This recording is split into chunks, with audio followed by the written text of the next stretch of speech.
Hi guys, welcome to my channel. My name is Nadia Moor, and in this video I'm gonna show you how to see who used your filters.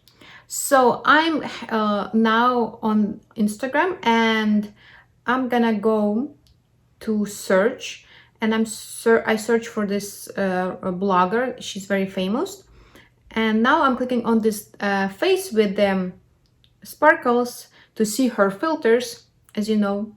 And now here's different filters that she has, and I'm clicking on one of her filter, and there's like three dots that in the right corner, bottom corner. So I'm clicking on those dots, and there's like a colorful circle around the icon. So I'm clicking on this icon, and now I can see people who used her filter.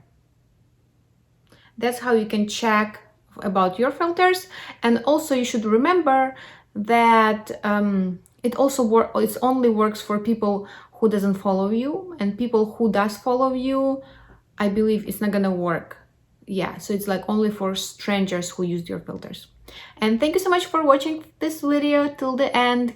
Give it a thumbs up and subscribe to my channel. Thank you so much. Bye bye guys.